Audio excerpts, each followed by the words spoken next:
I'll just, talk with you. Okay? So, these are your drawings, Yes. and what's the medium? What are the materials? So it's mixed media. It's a combination of drawing and painting. So I started most of these by drawing in either pencil, pen, marker, Conti crayon, charcoal, and then So did you start with like the architectural part of it? Or did it vary? Yeah, I mean, I guess it was all about this building, the Carter Carburetor building in North St. Louis. Yeah. So the factory, and so I was just examining different aspects of the building, or how I observed. I guess the assignment was to make a series of drawings, one being an observational piece, one being a polemical piece, an analytical piece, and there's a fourth one, which is a textual piece. Yeah. And the theme, the overarching theme is displacement. Yeah. So, Okay, displacement. In what sense, displacement? displacement as in the process that the American environment and the American city has undergone since we've settled here. So kind of occupying places and then moving and different on. uses, different uses of the same place, and in rapid succession, and in often a destructive way.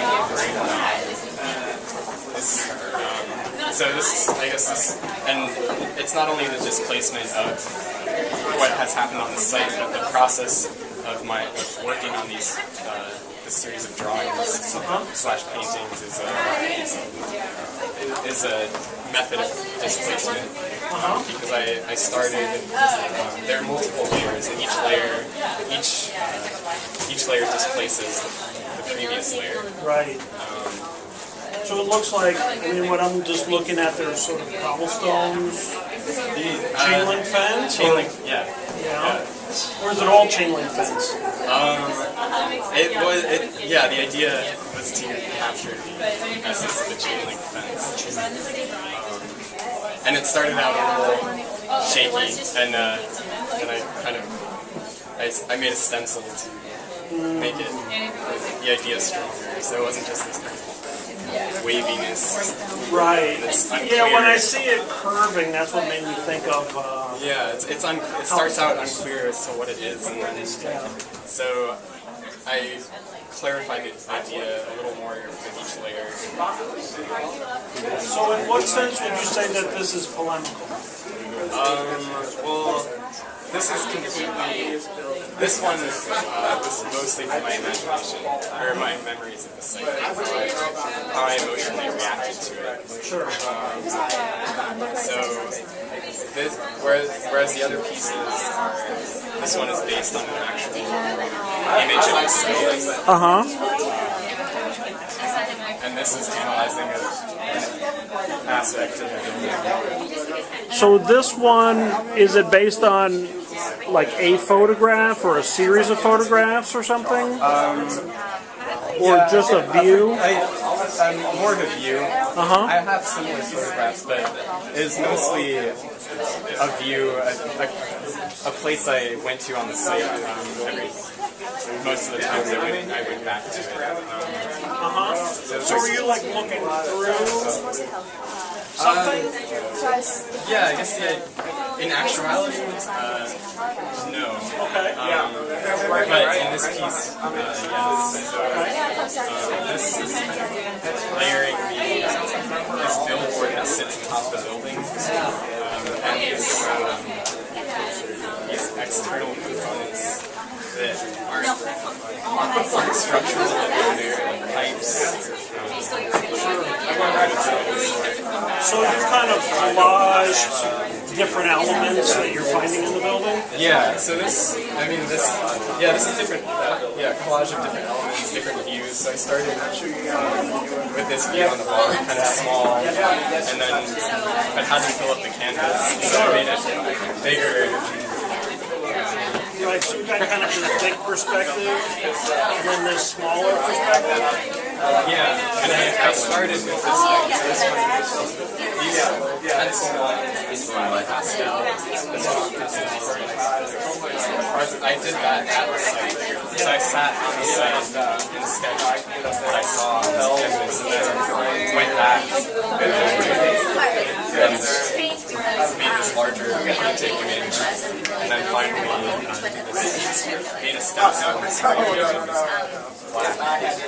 So these are kind of representing some kind of like metal pieces or something on the building? Or what? Some sort of a conduit that runs around the building. I'm not exactly sure what its use was. Right. And then this is what used to be the sign. Right. Yeah, you see those around different parts of St. Louis. Yeah, I noticed them. Noticed them a lot. And then this right here? It's different. This thing. Yeah, It's just another pipe. it is. To me, it almost looked like a saxophone. Yeah, You know? I've never thought of that, but yeah. Yeah. I mean, that's how these things work. Yeah, great earrings. So part of the painting, you're doing spray painting? Or how are you doing that? Like an airbrush?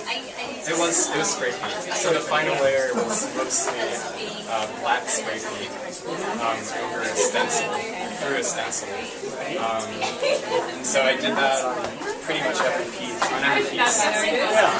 The only one I used white spray paint on the piece over there. But, I don't know, let me just ask you, this one and this one are much more perceptual and include perspective, and that one seems much more of a elevation, analytical kind of thing? yeah, so yeah, that is the idea.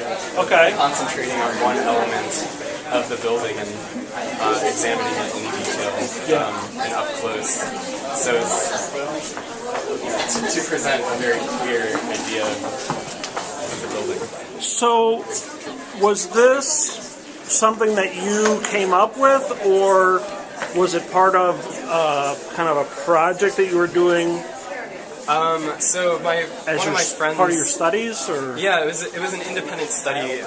I graduated from the architecture school at Washington University in May, and I started this independent study with a friend, Miriam Keller, last fall, and we had Bob Hansman advising us, and so it started out as biking around St. Louis and sketching. I guess. So this was a way to get out into the city and see what was there, and then it evolved into we wanted to develop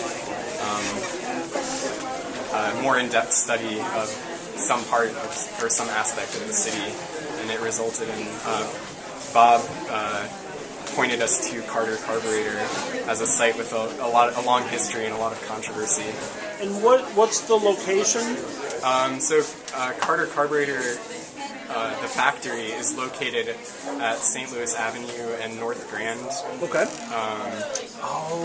Right, very close to right across the street from the Boys and Girls Club. Yeah. So that's also one reason why it's a very controversial site, because it's heavily contaminated with PCBs and very close to where all these kids play. Right. So the building's been abandoned? Yeah, I think since about 1984, because the carburetor industry died out after it became an obsolete technology. Cars no longer use it. So for about, ever since 1984. And did you go inside the building at all? No. I mean, you could peer in, but I know about 2 years ago, I know some people who were able to walk into it, but they've been better about keeping it boarded up. Right. The city doesn't want people there. Of course, of course. So My mother works there during the war. Oh, really? So many people came for the to work there. they did whatever they sent for the war.